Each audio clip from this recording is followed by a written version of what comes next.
கசப்பில்லாமல் அகத்திக்கீரை பொரியல் செய்வது எப்படி என்பதை பார்க்கலாம். ஃபுல் வீடியோ பாருங்கள், அப்போ தான் ஐடியா கிடைக்கும் உங்களுக்கு. தேங்க்யூ ஃபார் வாட்சிங். Hello friends, welcome to Asmitha's kitchen. இன்றைக்கி என்ன பார்க்க போகிறோம் அப்படின்னா அகத்திக்கீரையில் எப்படி பொரியல் செய்கிறது அப்படின்னு பார்க்கலாம். ஓகேங்களா? ஸோ இதுக்கு நம்மளுக்கு வேண்டியது முக்கியமானது பெரிய வெங்காயம் பொடி பொடியாக நறுக்கியிருக்கேன். ஒரு பெரிய வெங்காயம் எடுத்திருக்கேன். ஓகேங்களா? தேங்காய் பூ ஒரு மூடி எடுத்திருக்கேன். ஸோ இது ஒரு கப்புன்னு வச்சுக்கலாம். ஓகேங்களா? அகத்திக்கீரை ஒரு கப் எடுத்திருக்கேன். ஒரு பெரிய கப் அகத்திக்கீரை ஒரு கப் எடுத்திருக்கேன். ஓகேங்களா? ஸோ இப்போ எப்படி செய்கிறதுன்னு பார்க்கலாம். ஸோ இது வரைக்கும் நம்ம வீடியோவை பார்த்து சப்ஸ்கிரைப் பண்ணி வியூ பண்ணிட்டு இருக்கிற ஃப்ரெண்ட்ஸுங்களுக்கு ரொம்ப தேங்க்யூ. ஸோ நம்ம வீடியோவை முழுசாக பாருங்கள். அப்போ தான் கடைசி வரைக்கும் பார்த்தா தான் உங்களுக்கு ஒரு ஐடியா கிடைக்கும். அதுக்கப்புறமா நீங்கள் ப்ரிப்பேர் பண்ணி ட்ரை பண்ணி பார்த்துட்டு எனக்கு கமெண்ட் பாக்ஸில் கமெண்ட் பண்ணுங்கள். ஸோ இந்த வீடியோவை நான் யாருக்கு டெடிகேட் பண்ணுறேன் அப்படின்னு பார்த்தீங்கன்னா, ஸோ என்னோட சிஸ்டர் சோபனா அண்ட் அவங்களோட ஃப்ரெண்ட் அனன்யாவுக்கு நான் டெடிகேட் பண்ணுறேன். வாங்க எப்படி செய்கிறதுன்னு பார்க்கலாம். ஸோ இப்போ கடாய் அடுப்பில் வச்சுட்டோம். நல்லா ட்ரை ஆனதுக்கப்புறம் வடைச்சிட்டு கொஞ்சம் எண்ணெய் அதிகமாக ஊற்றிக்கோங்க. மரச்செக்கில் ஆட்டினா தேங்காய் எண்ணெய் ஊற்றிருக்கேன் நான். ஸோ எண்ணெய் காஞ்சதுக்கப்புறம் கடுகு, எப்பவும் போல் கடலைப்பருப்பு தாளித்து கொட்டலாம். கடுகு போட்டுட்டேன், பொரியட்டும். ஸோ கடுகு நல்லா பொரிஞ்சிருச்சு. இப்போ கடலைப்பருப்பு போடுறேன். கடலைப்பருப்பு கொஞ்சம் ஜாஸ்தியாக போடும்போது இந்த கடிக்க வாயில் வரும்போது நல்லாயிருக்கும். ஓகேங்களா? ஸோ கடலைப்பருப்பு வரும்போது தேங்காய் பூ போட்டுடலாம், வெங்காயம் போட்டுடலாம். ஸோ கடலைப்பருப்பு போட்டதுக்கப்புறம் நல்லா வெங்காயம் பொடி பொடியாக நறுக்கி போட்டிருக்கேன். நல்லா ஃப்ரை ஆகட்டும். ஸோ வெங்காயம் நல்லா வணங்கிட்டுருக்கு. ஓகேங்களா? இப்போது நான் பாருங்கள் பொடி பொடியாக எப்படி நறுக்கி வச்சுருக்கேன் அப்படின்ட்டு ரொம்ப மைல்டாக நறுக்கி வச்சுருக்கேன். ஸோ இந்த மாதிரி எவ்வளோ மேக்ஸிமம் உங்களால் நறுக்க முடியுமோ நறுக்கிக்கோங்க. ஓகேங்களா? ஸோ அதை கொட்டிடலாம். அதில் இருக்கிற தண்ணியே உங்களுக்கு போதுமானதாக இருக்கும். ஓகேங்களா? ஸோ பாருங்கள், வெங்காயம் ஒரு ஹாஃப் பாயில் வணங்கணுன்னே நம்ம பொடி பொடியாக நறுக்கி வச்சுருக்க கீரையை போட்டுட்டோம். இப்போ கீரை வெங்காயம் ரெண்டுமே தண்ணி விட வைக்கும்போது ஸோ தண்ணி விடட்டும். ஓகேங்களா? தண்ணி விட்டதுக்கப்புறம் எவ்வளோ இருக்குது அப்படின்னு பார்த்து அதுக்கு தகுந்த மாதிரி உப்பு காரம் போட்டுக்கலாம். இப்போ போட வேண்டாம்.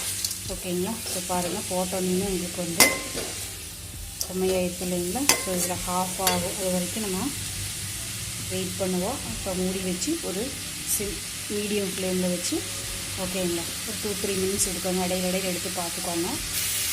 ஸோ பாருங்கள், எடுக்கும்போது எவ்வளோ காவி ஆகிருக்குன்னு பாருங்கள். ஓகேங்களா? ஸோ இன்னுமே சுண்டும். ஸோ உப்பு காரம் அதுக்கு தகுந்த மாதிரி போட்டுக்கலாம். நான் மிளகுத்தூளும் ஸோ சாம்பாருக்கு நம்ம அரைச்சி வச்சுருக்கோம் இல்லைங்களா வீட்டில். ஸோ அந்த மிளகாத்தூளும் உப்பும் போட்டுக்கிறேன். ஸோ பாருங்கள், ஃபஸ்ட் நான் என்ன பண்ணுறேன் அப்படின்னா மஞ்சள் போட்டுக்கிறேன். ஓகேங்களா? சடுக்கோட உப்பு பார்த்து போட்டுக்கோங்க. கடைசியில் கூட நம்ம ஆட் பண்ணிக்கலாம். இன்னும் கொஞ்சம் சுண்டு இல்லைங்களா. உப்பு இதுக்கு கொஞ்சம் காரம் அதிகமாக போட்டுக்கோங்க. ஏன்னா உங்களுக்கு கசப்புத்தன்மை எடுக்கிறதுக்கு காரமும் சேர்த்தும் போது உங்களுக்கு அது தெரியாது. உப்பு இந்து உப்பு சேர்த்துருக்கேன். நீங்கள் சாதா உப்பு சேர்த்துங்க. அது அயோடைடு சால்ட் இல்லாத சேர்த்துங்க. ஓகேங்களா? அதில் கொஞ்சம் கெமிக்கல் இருக்குதுன்னு சொல்கிறாங்க இல்லைங்களா, அதை பார்த்துக்கோங்க. இப்போ நான் மிளகாத்தூள் 1 ஸ்பூன் சேர்த்தேன். ஸோ பாருங்கள், 1 ஸ்பூன் நல்லா நிறையவே சேர்த்துட்டு அப்போ தான் அதை கசப்பை எடுக்கு. ஸோ குழந்தைகளுக்கு கொடுக்கும்போது நீங்கள் இதோட கீ கொஞ்சம் ஊற்றி கொடுத்துட்டீங்க அப்படின்னா சாப்பாட்டோட கட்டி சூப்பராக இருக்குது லஞ்சுக்கெல்லாம். ஸோ பாருங்கள், ஒரு 5 மினிட்ஸ் இதே மாதிரி சிம்மில் வச்சு மூடி வைக்கலாம். ஸோ கீரை செய்யும்போது நீங்கள் பக்கத்துலேயே இருந்து செஞ்சிங்கன்னா தான் அது நல்லா வரும். ஸோ இதில் இருக்கிறதெல்லாம் நம்ம எடுத்து விட்டுக்கலாம். ஓகே, இந்த ஒரு கரண்டியில் கூட தள்ளி விட்டுக்கோங்க. ஏன்னா இல்லைன்னா இந்த ஏரியா வேகாமல் போயிடும். ஸோ பாருங்கள், இந்த டைமில் நல்லா நம்மளுக்கு வணங்கிடுச்சு. உப்பு காரம் பார்த்தேன். நான் கொஞ்சம் உப்பும் காரமும் ஆட் பண்ணியிருக்கேன். இப்போ இந்த கசப்புத்தன்மை போயிடுச்சு. ஓகேங்களா? இப்போ நான் தேங்காய் பூ போட்டு இறக்கிக்கிறேன். ஸோ தேங்காய் பூ போட்டோன்னே நம்ம ஆஃப் பண்ணிக்கலாம். அந்த சூட்டுக்கே உங்களுக்கு தேங்காய் பூ தாயிக்கு. ஓகேங்களா? ஸோ செஞ்சு பாருங்கள் எப்படி இருக்குது அப்படின்ட்டு. நிறைய கசப்பு இல்லாமல் ஸ்வீட்னஸ் வந்துடுச்சு எனக்கு. ஓகேங்களா? நான் டேஸ்ட்டு பார்த்து இப்போ தேங்காய் பூ போட்டதுக்கப்புறமும் நான் டேஸ்ட் ஒரு தடவை பார்க்குறேன். நல்லா கிடைக்கிது. ஸோ சாப்பாட்டுக்கு பிணைஞ்சு சாப்பிடும்போது இது ரொம்ப சூப்பராக இருக்குது, ரொம்ப ஹெல்த்தியானது. ஓகேங்களா? ஸோ நிறைய உங்களுக்கு விட்டமின்ஸ் அதிகமாக உள்ளது இந்த அகத்திக்கீரையில். ஸோ ரொம்ப நல்லது உங்களுக்கு. இப்போ சாப்பிட்டு பார்க்குறேன் நான். சூப்பராக இருக்குது. ஓகேங்களா, அந்த கசப்புத்தன்மை போயிடுச்சு.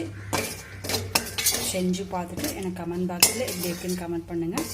வேறு ஏதாவது ரெசிபி வேணுனாலும் கமெண்ட் பண்ணுங்கள். நான் வந்து செஞ்சு காமிக்கிறேன். தேங்க்யூ ஃபார் வாட்சிங். Have a happy day.